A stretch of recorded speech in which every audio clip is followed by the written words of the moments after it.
ஆண்டவராய் இயேசு கிறிஸ்து நாமம் மகிமைப்படுவதாக.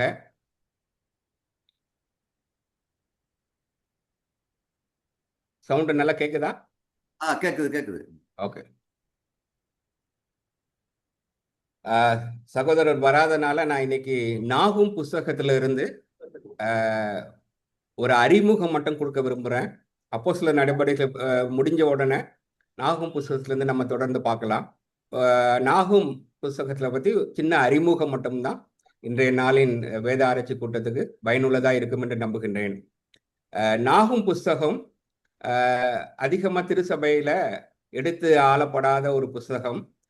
நாகும் புஸ்தகத்தை பத்தி யாரும் பேசியிருக்க மாட்டாங்க.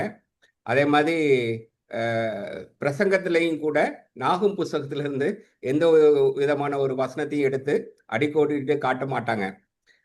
ஆனா இந்த நாகும் புஸ்தகத்தை படிச்சு பார்க்கும்போது ரொம்ப அற்புதமாகவும் ஒரு வரலாற்று சம்பவத்தை அடிப்படையாக வைத்து எழுதப்பட்டது நாகும் புஸ்தகம். கடவுள் 3 அமைப்பை நிறுவினார் என்று சொல்லுவாங்க.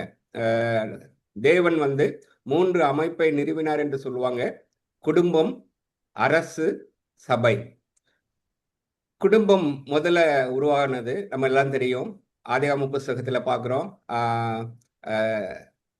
ஆதியாகம புஸ்தகத்துல பார்க்கும்போது குடும்பம் எப்படி ஆண்டவர் உருவாக்கினார் என்றது நம்மளுக்கு தெரியும். அதுக்கடுத்தது சபை, அதுக்கடுத்தது அரசு. அரசாங்கத்தை ஆண்டவர் தான் நியமிக்கிறார்.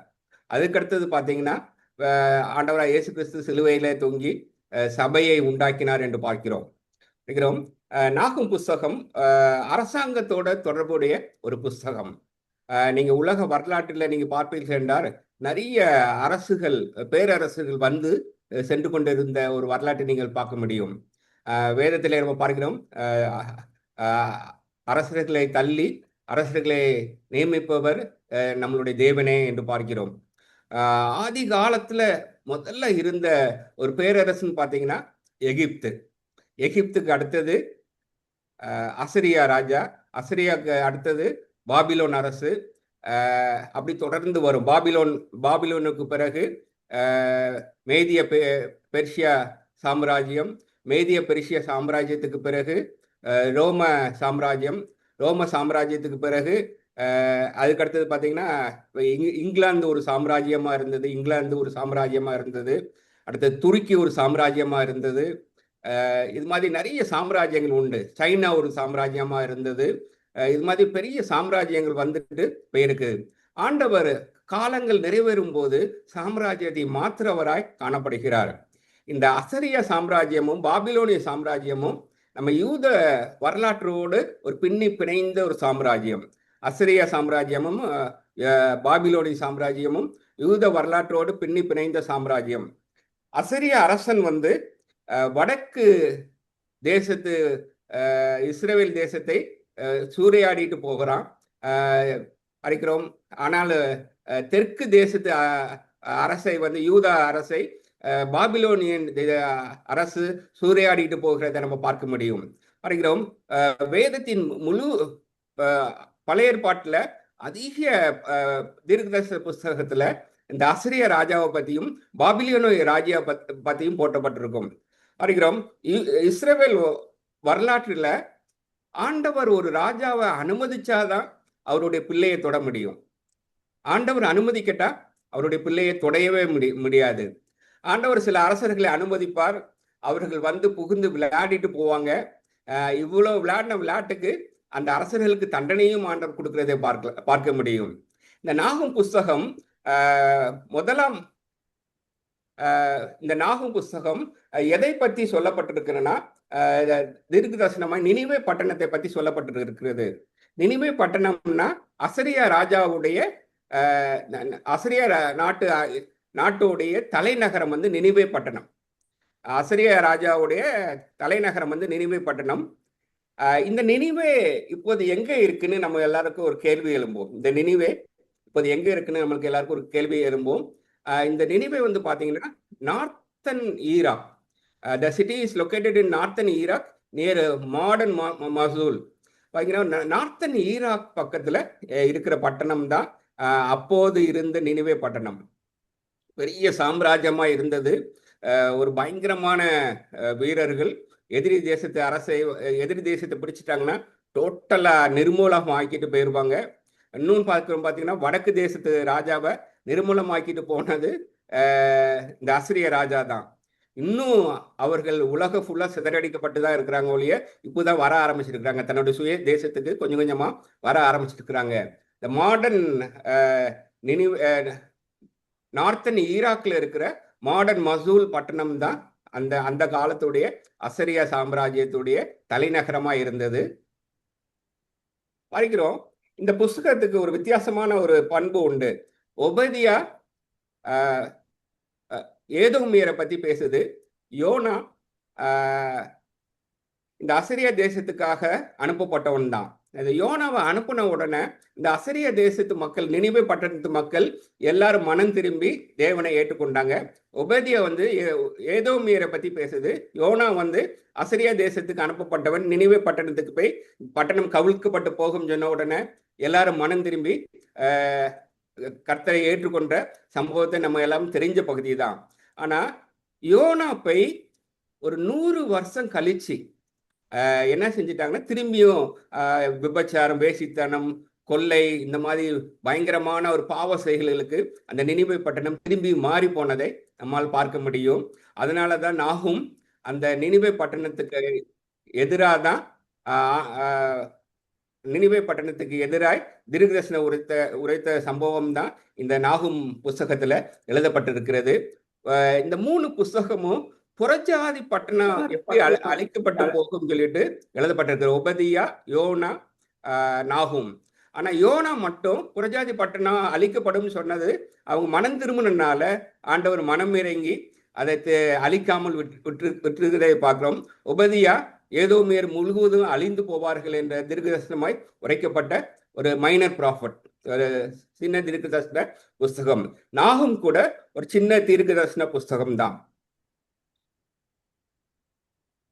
இந்த நாகும் புஸ்தகத்துடைய முதல் வசனம் பாத்தீங்கன்னா எல்கோசன் ஆகிய நாகுமின் தரிசன புஸ்தகம்.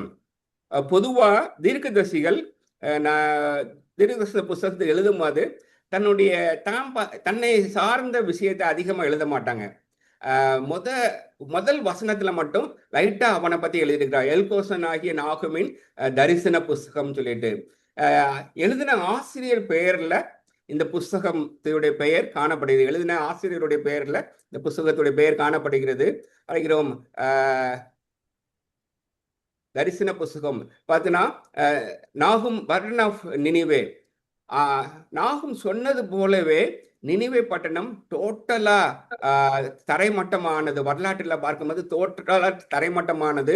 அறிகிறோம் இப்போது டெல்லி பட்டணம் எப்படி இருந்ததோ அதே மாதிரி உலகத்துல வாஷிங்டன், அமெரிக்கால இருக்கிற பட்டணங்கள் மாதிரி உயர்ந்து வளர்ந்த கட்டடங்கள் கொண்ட பட்டணம். ஆனா நாகும் சொன்னது மாதிரியே அது அழிந்து போனதை பார்க்க முடியும் வரலாற்றுல. பார்க்கிறோம் நாகுமுக்கு எதிராக ஏன் ஆண்டவர் திரும்பினார்னா, த ராத் ஆஃப் காட், தேவனுடைய கோபாக்கினை அந்த பட்டணத்தின் மேல் செலுத்தப்பட்டது. தேவனுடைய கோபாக்கினை இந்த பட்டணத்தின் மேல் செலுத்தப்பட்டது. அப்போ பார்க்கிறோம் அதனால அந்த பட்டணம் குறிப்பிட்ட காலத்துல தரைமட்டமாய் ஆகி போனது. பார்க்கிறோம் நாகும் என்ற பெயருக்கு கம்ஃபோர்ட் ஆர் கன்சாலேஷன் என்று பெயர், ஆற்றுகிறவர் என்று பெயர். நேம் நாகும் மீன்ஸ் கம்ஃபோர்ட் ஆர் கன்சாலேஷன் என்று பெயர். 7th செஞ்சுரியில கிமு 7ஆம் நூற்றாண்டுக்கு நடுப்பகுதியில இந்த புஸ்தகத்தை எழுதுகிறார். இந்த புஸ்தகம் யூதாவுக்கு ஆறுதலாய் கொடுத்தது, யூதாவுக்கு ஆறுதலை கொடுத்தது என்று பார்க்கிறோம். ஆண்டவருடைய ஜட்ஜ்மெண்ட் நினிவேக்கு வந்ததை நம்மால் பார்க்க முடியும். பார்க்கிறோம் இந்த புஸ்தகம் எந்த ராஜாக்கள் காலத்தில் எழுதப்பட்டதுன்னா மனாசே, இந்த புஸ்தகம் மனாசே யோசியா காலத்துல எழுதப்பட்டது. கிமு 695 642 வரைக்கும். யோசியா 640 முதல் 609 வரைக்கும் உள்ள காலகட்டத்துல இந்த காலகட்டத்துல தான் இந்த நாகும் புஸ்தகம் எழுதப்பட்டது. இவனுடைய பேரை பார்த்தீங்கன்னா எல்கோசன் ஆகிய நாகும். இந்த எல்கோசன் ஆகிய நாகும் என்ற ஒரு சின்ன வேர்டு தான் அவனை பத்தி நம்மளுக்கு சொல்ல முடியும். இதை எதை சொல்லுவாங்கன்னா, கப்பர் நகுமா இருக்கலாம், டவுன் ஆஃப் நாகுமா இருக்கும், கப்பர் நகுமா இருப்பான், அங்க அவன் பறந்திருக்க கூடும் சொல்லுவாங்க. சிலர் என்ன சொல்லுவாங்கன்னா, அல்கூஸ் மலை பிரதேசம், ஈராக் இருக்குல்ல, அல்கூஸ் என்ற மலை பிரதேசத்துல அவன் பிறந்திருக்க கூடும் சொல்லுவாங்க. இந்த மாதிரி ஒரு பேரை வச்சுக்கிட்டு அங்க இங்க பிறந்திருப்பான் சொல்லுவாங்க. ஆனா பொதுவான ஒரு செய்தி என்னன்னா, சவுத்தன் கிங்டத்துல தான் அவன் இருந்திருப்பான் சொல்லுவாங்க. அப்ப பாத்தீங்கன்னா, அவன் வாழ்ந்த காலகட்டத்துல அவனை போல சார்ந்த தீர்க்கதரிசிகள்னு பாத்தீங்கன்னா, எரேமியா, செப்பனியா, ஆபகு. இவன் பார்த்தனா இவன் தீர்க்கதரிசனமா உரைத்த காலகட்டம் வந்து பாத்தீங்கன்னா 612 பிசில இருக்கும். சில சமயம் பாத்தீங்கன்னா ஒரு கடைசி அரசன் அசர்பனிபால் என்ற ஒரு அரசன் 626 பிசிக்கு பிறகு அவன் அசிரியர் சாம்ராஜ்யம் கொஞ்சம் கொஞ்சமா டிக்ளைன் ஆக ஆரம்பிச்சது. அவனுடைய அரசாட்சி, அதனுடைய பவர் எல்லாம் டிக்ளைன் ஆக ஆரம்பிச்சது. பெரும்பாலும் பாத்தீங்கன்னா இந்த பாபிலோனியருடைய எழுச்சி தான் அசிரிய சாம்ராஜ்யம் வீழ்ச்சிக்கு காரணமாய் அமைந்தது. நேபுகாத் நேச்சார், அவனுடைய அப்பா நேபுகாத் நேச்சார் பீரியட்ல தான் அசிரிய சாம்ராஜ்யம் வீழ்ச்சி அடைந்ததை வரலாற்றில் நம்ம பார்க்க முடியும். நாகும் என்ற பெயருக்கு ஆட்டுகிறவர் என்று அர்த்தமாம் வரைக்கிறோம். இவனுடைய இந்த தீர்க்கதரிசன புஸ்தகம் யூதா தேசத்துக்கு எப்படி ஒரு ஆறுதலை கொடுத்ததுன்னா, சுத்தி அவனுடைய அரசாட்சி தான், சுத்தி அவனுடைய அரசாட்சி தான். நடுவுல ஒரு குட்டி தேசம், சென்னை பட்டணத்துக்கு அளவுக்கு ஒரு குட்டி தேசம் யூதா தேசமா இருந்தது. அதாவது தெற்கு சாம்ராஜ்யம் இருந்தது. சுத்தி அவனுடைய ஆளுகை தான். எகிப்து வரைக்கும் போயிருந்தான், ஈராக்ல இருந்து எகிப்து வரைக்கும் போயிருந்தான். அப்போ பாத்தீங்கன்னா அவனுடைய ஆளுகை அவ்வளோ நீண்ட நெடிய ஆளுகையா இருந்தது. ஆனா இந்த தேசத்தை மட்டும் அவனால பிடிக்க முடியல. ஏனென்றால் கத்தர் அவனோட கூட இருந்தார். அந்த தேசத்து மக்கள் கத்தரோடு இருந்ததுனால அந்த ஒரு குட்டி தேசத்தை அசிரிய ராஜாவால பிடிக்க முடியல. சுத்தி அவன் இருந்தான். அவனுடைய பயங்கரமான ஒரு பாத்தீங்கன்னா எதிரிகளை கொண்டு போனானா கொலை செய்து சாகடிச்சிருவான். அரசனையும் பெரிய பெரிய ஆட்களையும் சித்திரவாதம் செஞ்சு சாகடிப்பான் அசிரிய ராஜா. பார்க்கணும், அவங்களுக்கு அந்த பயம் இருந்துட்டே இருந்தது. நாகமுடைய தீர்க்கதரிசன புஸ்தகத்தை படிச்சு அந்த நாகமுடைய தீர்க்கதரிசனத்துக்கு பின்னாடி அங்க உள்ள யூத தேசத்து மக்கள் ஆறுதல் அடைந்தாங்க. பார்க்கிறோம், அவன் சொன்ன தீர்க்கதரிசன விஷயம் வரலாற்றில் நிகழ்ந்த போது மிகப்பெரிய ஆறுதலாய் யூத தேசத்துக்கு உண்டானதை பார்க்க முடியும். அறிகிறோம், நாகம் புஸ்தகத்துல எந்த எல்லாரும் என்ன சொல்லுவாங்கன்னா, நியூ டெஸ்டமெண்ட்ல நாகம் தீர்க்கதரிசன புஸ்தகத்துல இருந்து எந்த விதமான வசனமும் இல்லைன்னு சொல்லுவாங்க. ஆனால் பார்க்கிறோம், ஒரு வசனம் ஒரு ஏசியால இருந்து நாகும் எடுத்து பயன்படுத்துகிறார். நாகும்ல இருந்து ரோமர் 10:15 ஒரு வசனம் பயன்படுத்தி இருக்கிறத நம்மால் பார்க்க முடியும். பார்த்தீங்கன்னா, சமாதானத்தை கூறி நற்காரியங்களை சுவிசேஷமாய் அறிவித்து ரட்சிப்பை பிரசித்தப்படுத்தி உன் தேவன் ராஜரீகம் பண்ணுகிறார் என்று சீயோனுக்கு சொல்லுகிற சுவிசேஷனுடைய பாதங்கள் மலைகள் மேல் எவ்வளவு அழகா இருக்கின்றன. ஏசியா 52:7. இதே பார்க்கிறோம், நாகும்லையும் இதோ சமாதானத்தை கூறிய சுவிசேஷனுடைய கால்கள் மலைகள் மேல் வருகிறது என்ற ஒரு வசனத்தை சொல்லப்பட்டிருக்கு. அதே மாதிரி பார்த்தீங்கன்னா இங்க ரோமர்ல அதே வசனம் சுவிசேஷமாய் அறிவிக்கிறவர்களுடைய பாதங்கள் எவ்வளவு அழகானவைகள் என்று எழுதியிருக்கிறதே என்று ரோமர் 10:15 வரும். ஆனால் சிலர் என்ன சொல்லுவாங்கன்னா, இது நாகும்ல இருந்து எடுக்கப்பட்டது இல்லை, ஏசியா புஸ்தகத்திலிருந்து தான் எடுக்கப்பட்டிருக்கிறது. பெரும்பாலும் பழைய தீர்க்கதரிசன புஸ்தகத்திலிருந்து நியூ டெஸ்டமெண்ட்ல ஏதாவது ஒரு வசனம் எடுத்தாளப்பட்டிருக்கும். ஆனா நாகும் புஸ்தகத்துல மட்டும் எந்த விதமான ஒரு வசனமும் நியூ டெஸ்டமெண்ட்ல எடுத்தாளப்படலை. பார்க்கிறோம், நாகுமுக்கு முன்னாடி ஒரு முக்கியமான ஆள் அசிரிய தேசத்துக்கு போன ஒரு முக்கியமான ஆள்னு பார்த்தீங்கன்னா யோனா சொன்ன உடனே எல்லாரும் முக்காடிட்டு ஆண்டவருடைய வழியில வந்தாங்கன்னு பார்க்கிறோம். அவன் சொல்லி எக்ஸாக்ட்லி 100 வருஷம் கழிச்சு என்ன ஆச்சுன்னா, தன்னுடைய பழைய பாவ வாழ்க்கைக்கு நினைவை திரும்பினால 150 வருஷத்துக்கு பிறகு அது டோட்டலா மண்மேடாய் மாறி போனது. அசிரிய தேசத்துடைய அழிவை பற்றி நாகும் தன்னுடைய தீர்க்கதரிசனத்துல சொல்லப்பட்ட எல்லா காரியங்களும் அப்படியே வரலாற்றில் நிகழ்ந்த நிகழ்வை நம்மால் பார்க்க முடியும். பார்க்கிறோம். இங்க ஒரு பச்சை கலர்ல போட்டிருக்கிற ஒரு இதை பாக்குறீங்க. இதுல வந்து பாத்தீங்கன்னா பச்சை கலரா இருக்கிற எல்லாமே அசரிய தேசத்துடைய சாம்ராஜ்ய எல்லைகள். ஆனா குட்டியோண்டு யூதா தேசம் பாத்தீங்கன்னா ஒரு மஞ்சள் கலர்ல இருக்கு. மஞ்சள் கலர்ல இருக்கு. சுத்தி அசிரிய தேசம். பார்க்கிறோம். நம்ம வரலாற்றுல இது வந்து ஒரு ரொம்ப அதிசயமான ஒரு விஷயம். தேவனுடைய பிள்ளை ஒரு சின்ன எல்லைக்குட்பட்டு இருக்கிறான். அவனுடைய ராஜாங்கம் பரவினது. ஆனாலும் பார்க்கிறோம் ஆண்டவர் யூத தேசத்தை கைவிடல.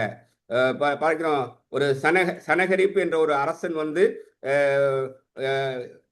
ரொம்ப யுத்தத்துக்கு வருவான். யூத தேசத்தை பிரிக்கிறதுக்கு யுத்தத்துக்கு வருவான். கடைசியில தோத்து போய் திரும்பி போனதை நம்ம பார்க்க முடியும்.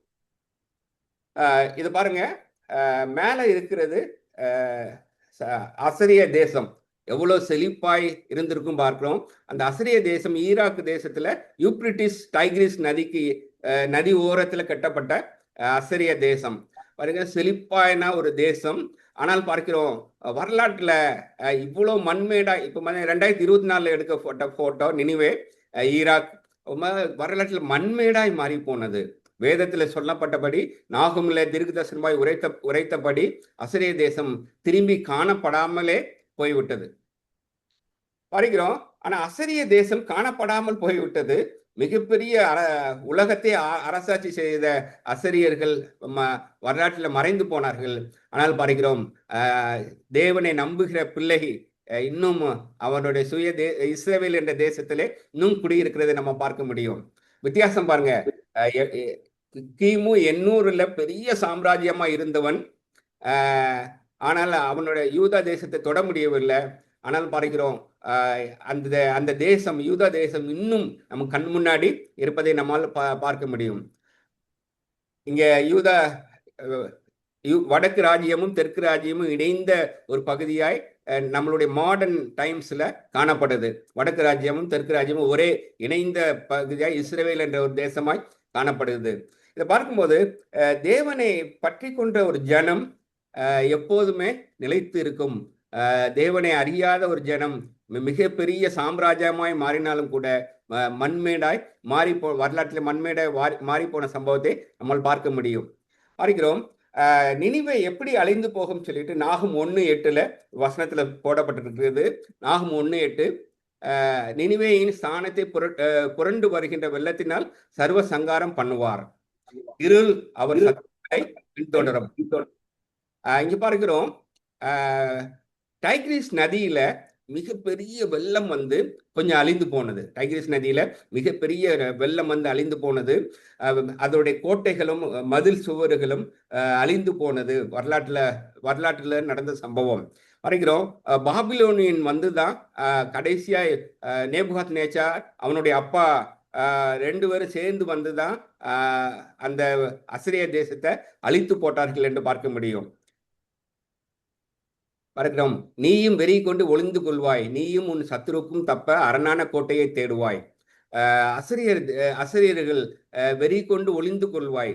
கிட்டத்தட்ட எத்தனையோ நூற்றாண்டாய் அந்த ஒரு தேசம் இருந்தது என்ற ஒரு இதே இல்லாமல் போனது, மண்மேடாய் மாறி போனது. ஆனால் பார்க்கிறோம் அந்த தேசம் இல்லாமல் மண்மேடாய் மாறி போனது வரலாற்றுல. இப்போ பார்க்கிறோம் இவ்வளோ பெரிய தேவன் தன்னுடைய பிள்ளையை தீர்க்கதரிசன மூலமாய் ஆறுதல் படுத்தினார் என்று பார்க்க முடியும்.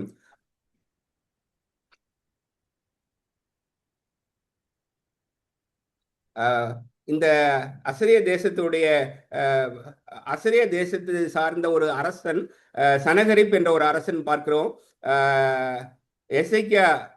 எசேக்கியா ராஜா காலத்துல வாரான், சுத்தி வாரான்.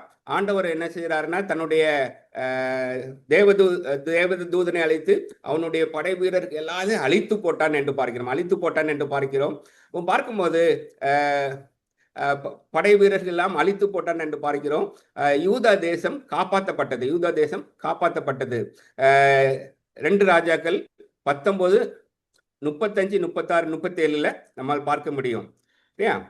அடுத்தது பார்க்கிறோம் 2 ராஜாக்கள் 17, 24 இந்த அசரிய தேசத்தை சார்ந்த அரசர்கள் என்ன செய்வாங்கன்னா, வடக்கு ராஜ்யத்தை பிடித்து கொஞ்சோண்டு மக்களை என்ன செய்வான்னா, வேற வேற இடத்துல ஸ்கிராட்டடா பண்ணி விட்டுருவான். வேற வேற இடத்துல கொஞ்சம் கொஞ்சமா 100 பேரை பிடிச்சிட்டு போறான்னா 10 பேரை சென்னைக்கும் 10 பேரு வேற வேற தேசத்துக்கு மாத்தி ஸ்கிராட்டடா போட்டு விட்டுருவான். வரலாற்றுல பார்க்கும்போது த லாஸ்ட் 10 ட்ரைப்ஸ்ன்னு சொல்லிட்டு சொல்லுவாங்க. த லாஸ்ட் 10 ட்ரைப்ஸ் வடக்கு தேச ராஜ்யம் அசரிய தேசத்துக்கு ராஜா கொண்டு போய் அதை உலகம் முழுவதும் சிதறடிச்சான். மிக்ஸ்டு ரேஸா மாறி வைப்பான். மிக்ஸ்டு ரேஸா மாறி வைப்பான். இப்போ பார்க்கும்போது மிக்ஸ்டு ரேஸ் ஆகும்போது எல்லாரும் ஸ்கிராட்டடா மாறி போனாங்க. தி லாஸ்ட் 10 ட்ரைப்ஸ் அப்படின்னு அவர்களுக்கு சொல்லுவாங்க. காணாம போன 10 ட்ரைப்ஸ் சொல்லுவாங்க. ஆனாலும் பார்க்கிறோம், ஆண்டவர் வெளிப்படுத்தின விஷயத்துல பார்க்கும்போது ஒவ்வொரு கோத்திரத்துக்கு என்று தனி ஆட்கள் 1,44,000 பேரை பிரித்து எடுக்கணும். பார்க்கிறோம் அந்த லாஸ்ட் 10 ட்ரைப்ஸ் எப்படி வருவாங்க, எப்போ வருவாங்கன்னு சொல்லப்பட்டிருந்தது. அதனால பார்க்கிறோம் தேவனுடைய பிள்ளையை ஆண்டவர் எல்லா தேசத்திலையும் காப்பாற்றினார் என்று பார்க்கிறோம். மாடர்ன் லைஃப்ல எல்லா தேசத்திலும் இருந்து அசரிய தேசத்தினால சிதறடிக்கப்பட்ட எல்லா இனங்களும் தன்னை சுய தேசத்துக்கு, இஸ்ரவேல் என்ற சுய தேசத்துக்கு கொஞ்சம் கொஞ்சமாய் திரும்பி கொண்டிருப்பதை நம்மால் பார்க்க முடியும். பார்க்கிறோம் ஆண்டவர் ஆண்டவருடைய பிள்ளையை காப்பாற்றுகிறவர், ஆண்டவரை நம்புகிற பிள்ளையை அவர் காப்பாற்றுகிறார் என்று பார்க்கிறோம். யூதா தேசத்து மக்கள், இஸ்ரவேல் தேசத்து மக்கள் இருந்த காலகட்டத்தில் சுத்தி இருந்த எல்லா மரங்களும் பட்டு போன. ஆனால் பார்க்கிறோம் இஸ்ரவேல் என்ற ஒரு தேசம் மரம் பட்டு போனது என்று நம்ம நினைத்து கொண்டிருக்கும் போது ஆண்டவர் அதை துளிர்க்க வைத்தார் என்று பார்க்கிறோம். ஆண்டவர் கடைசியாய் சுய தேசம் அவர்களுக்கு கிடைத்தது, சுதந்திர தேசம் அவர்களுக்கு கிடைத்தது. வடக்கு ராஜ்யத்து மக்களும் தெற்கு ராஜ்யத்து மக்களும் தன்னுடைய சுய தேசத்துக்கு வந்து அமைதலாய் குடியிருக்கிற காலகட்டத்திலே இப்போது இருக்கிறார்கள் என்று நம்மால் பார்க்க முடியும். பார்க்கிறோம் ஆசிரிய நாகும்ல முதல் அதிகாரம் பார்த்தீங்கன்னா தேவனுடைய இயல்பும் நியாய தீர்ப்பும். தேவனுடைய இயல்பும் நியாய தீர்ப்பும், அசிரியர்களுக்கு மேல் வந்த அழிவும் அவர்களுக்கு மேல் வந்த யூதர்களுக்கு அடைந்த ஆறுதலையும் பற்றி இந்த முதல் அதிகாரம் போடப்பட்டிருக்கிறது. 2ஆம் அதிகாரம் பார்த்தீங்கன்னா நினிவேயின் வீழ்ச்சி குறித்த தேவ வார்த்தை, யுத்த வீரர்கள் பற்றியும் நகரத்தின் நாசம் பற்றியும் கர்த்தரின் சத்தம் பற்றியும் இங்க போடப்பட்டிருக்கிறது.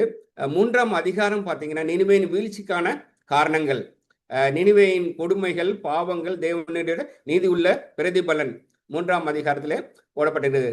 கர்த்தர் நல்லவர் இக்கட்டு, இதுல நாகும்ல 1:7 கர்த்தர் நல்லவர் இக்கட்டு நாளில் அரணான கோட்டையும் தம்மை நம்புகிறவர்களை அறிந்து இருக்கிறார் என்று சொல்லப்பட்டிருக்கிறது. ஒரு அற்புதமான ஒரு வசனம். கர்த்தர் நல்லவர். அவர் எப்படி நல்லவர்? அவருடைய பிள்ளையாய் இருக்கும்போது கர்த்தர் நல்லவர். இக்கட்டு நாளிலே அரணான கோட்டையும் தம்மை நம்புகிறவரை அறிந்து இருக்கிறார். ஒரு வசனம் பாருங்க, தன்னை நம்புகிறவரை அறிந்து இருக்கிறார். இப்ப பார்க்கிறோம் யூதர்களுக்கு, யூதா தேசத்துக்கு நாகுமுடைய தீர்க்க புஸ்தகத்தின் மூலமாய் அவர்களுக்கு ஆறுதல் கிடைத்தது. நாகும் என்றால் ஆற்றுபவர் என்று பெயர். அப்போ பார்க்கிறோம் சுத்தி இருக்கிற எதிரிகள் எல்லாம் அழிந்து போனார்கள். அது பார்க்கிறோம் ஒரு குட்டி தேசம்தான் சுத்தி அவனுடைய ஆட்சி இருந்தது. அந்த குட்டி தேசத்தை மட்டும் அவனால பிடிக்க முடியவில்லை. கர்த்தர் நாகும் மூலமாய் சொல்லப்பட்ட தீர்க்க வசனத்தை வரலாற்றிலே நிறைவேற்றினான் என்று பார்க்கிறோம்.